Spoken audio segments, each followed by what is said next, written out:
चल हो जा शुरू। केसरिया से मन जोगी हुआ रे, दिल झूमे देखो मतवारा हुआ रे, दिल झूमे देखो मतवारा हुआ रे। हर पल मनाओ केसरी त्योहार। विमल, बोलो जुबान केसरी। हम लोगों ने जो कहा सो किया। अब तीन तलाक को समाप्त करने की बात हम लोगों ने कही। लोगों ने कहा था अब यह दूसरे धर्म के लोगों का मामला है, आप तीन तलाक क्यों समाप्त करेंगे? यह तो हिंदुओं का मामला नहीं है, मुसलमानों का मामला नहीं। तो बहनों भाइयों, हमने कहा कि हिंदू मुसलमान ईसाई सभी हमारे लिए बराबर हैं।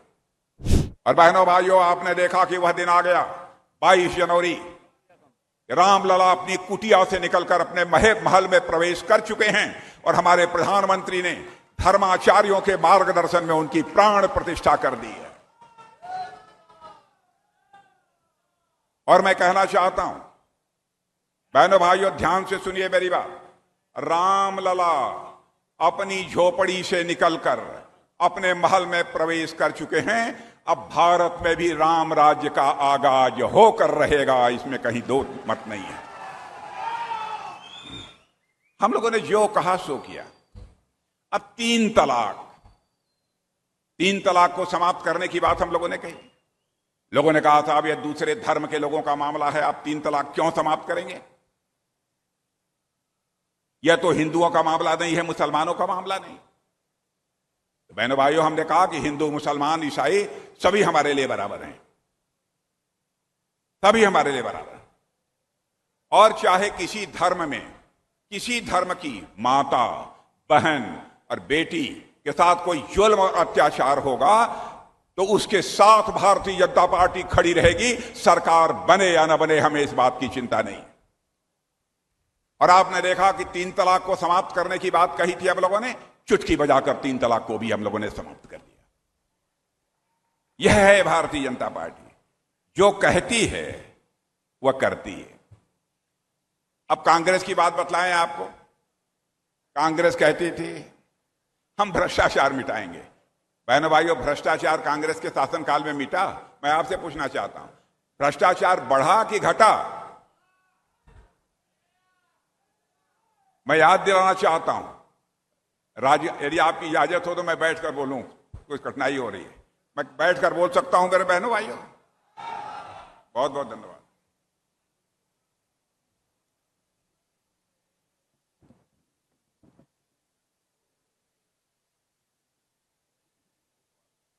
उसको आप कर दिए, हाँ बस ठीक।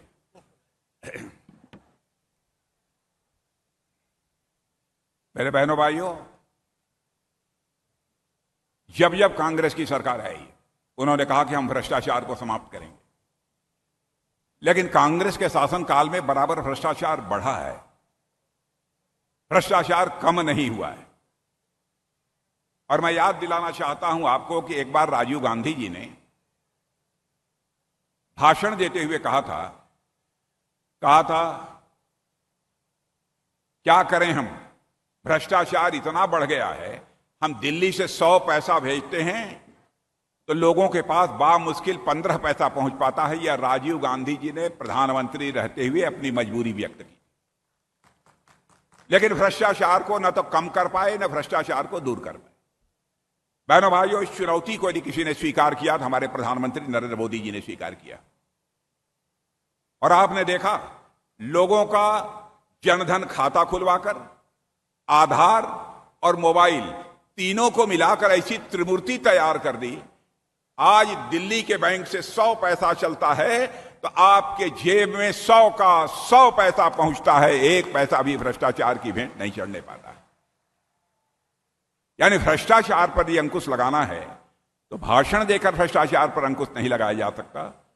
भ्रष्टाचार को समाप्त करने के लिए सिस्टम में बदलाव लाना होगा, व्यवस्था में बदलाव लानी होगी। और यह काम कोई कर सकता है तो केवल भारतीय जनता पार्टी ही कर सकती है।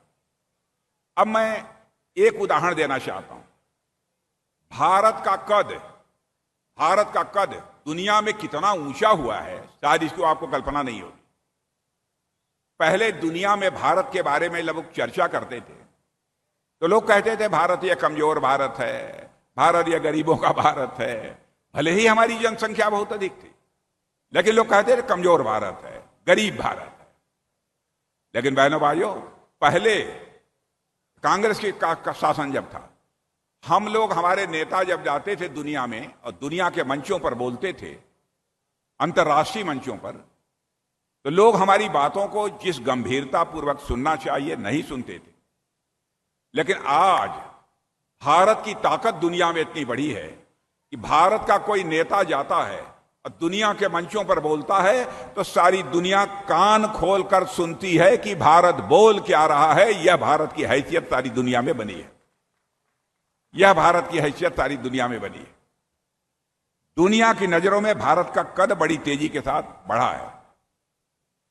अब एक घटना मैं आपको बतलाना चाहता हूं। रूस और यूक्रेन के बीच लड़ाई चल रही है, आप लोगों को मालूम है?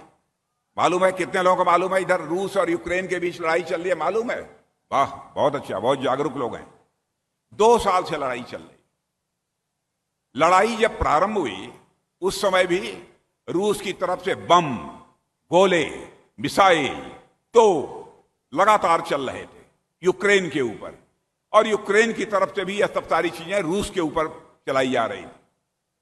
यूक्रेन में हमारे भारत के रहने वाले लगभग 25-30 हजार बच्चे, कोई इंजीनियरिंग की पढ़ाई कर रहा था, कोई मैनेजमेंट की पढ़ाई कर रहा था, कोई तरह तरह की वहां पर पढ़ाई लोग कर रहे थे, कोई मेडिकल की पढ़ाई कर रहा था। उनके माता पिता जो भारत में रहते थे वो बहुत परेशान हुए और वो सीधे उनका एक प्रतिनिधिमंडल हमारे प्रधानमंत्री जी से मिला और कहा, मोदी जी, चाहे जो कुछ भी हो जाए, हमारे बच्चे जो इस समय यूक्रेन में पढ़ाई कर रहे हैं, क्योंकि लड़ाई चल रही है रूस और यूक्रेन की, आप उनको निकालकर भारत ले आइए। अब आप बतलाइए कितना कठिन काम था। लेकिन मोदी जी ने क्षण भर देर नहीं लगाई। उन्होंने रूस के राष्ट्रपति मिस्टर पुतिन से बात की और यूक्रेन के राष्ट्रपति मिस्टर जेलेंस्की से बात की। और बहनों भाइयों, जानकर आपको खुशी होगी, रूस और यूक्रेन का युद्ध 4.5 घंटे के लिए रुक गया और हमारे 22,000 बच्चे यूक्रेन से चलकर भारत आ गए। हमारे 22,500 बच्चे यूक्रेन से चलकर भारत आ गए। यह है भारत की ताकत, यह है भारत की ताकत। अब भारत अब कमजोर भारत नहीं रहा है, भारत अब दुनिया का ताकतवर देश बन गया है। इसलिए मैं इस बात की आपसे चर्चा कर रहा हूं। कोरोना आप लोगों के यहां हुआ था कि नहीं? हाथ उठाइए, कोरोना हुआ था कि नहीं? यहां पर हुआ था। बहनों भाइयों, जिस समय कोरोना हुआ था उस समय हमारे यहां कोरोना का जो टीका होता है, इसे वैक्सीन बोलते हैं, वह नहीं बनती थी। बड़ी मुसीबत हुई। कैसे भारत में रहने वाले लोगों के, अपने भारतीयों की जान बचाई है। प्रधानमंत्री जी तुरंत चलकर खुद ही बंगलोर पहुंच गए वैज्ञानिकों के पास और कहा, भाई वैज्ञानिकों भाइयों, चाहे हमको जो भी जितना पैसा लगेगा, जो करना होगा, हम सब करेंगे, लेकिन कोरोना का कोई ना कोई वैक्सीन निकालिए, कोई टीका निकालिए, ताकि लोगों की जान बचाई जा सके। अब देखिए हमारा प्रधानमंत्री कितना संवेदनशील है। उसके बाद वैज्ञानिकों ने भी ठान लिया, अरे हमारे देश का प्रधानमंत्री, यदि उसका हाथ हमारी पीठ पर है, हम क्यों नहीं टीका तैयार कर सकते? उन्होंने कोरोना का टीका तैयार कर दिया, कोरोना का वैक्सीन तैयार कर दिया। और आपको जानकारी होगी, भारत में रहने वाले हर नागरिक को कोरोना के टीका की 2 डोज 3 डोज लगी कि नहीं? आप लोग को भी लगी होगी, कम से कम 2 डोज 3 डोज लगी कि नहीं? पीछे के लोग बतलाइए, लगी कि नहीं? और बहनों भाइयों, अमेरिका दुनिया का सबसे धनवान ताकतवर देश माना जाता है। अन्य भी बहुत सारे धनवान और ताकतवर देश हैं।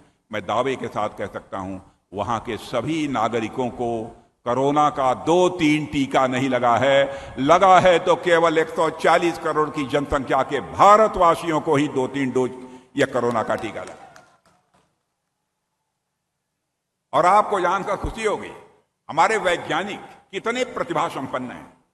उन्होंने केवल भारतवासियों की रक्षा के लिए ही कोरोना नहीं तैयार किया, दुनिया के 100 देशों को कोरोना का टीका मुहैया कराने का काम किया। तो आपके और हमारे देश भारत ने मुहैया कराने का काम किया। मेरे बहनों भाई, यह है हमारे भारत की ताकत।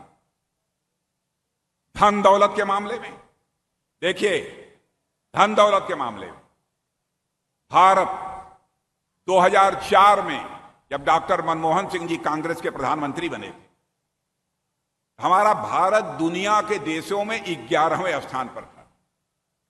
10 साल तक डॉक्टर मनमोहन सिंह जी के नेतृत्व में कांग्रेस की सरकार थी, तो दुनिया में हमारा भारत धन दौलत के मामले में, अर्थव्यवस्था के आकार के मामले में 11वें स्थान पर खड़ा था।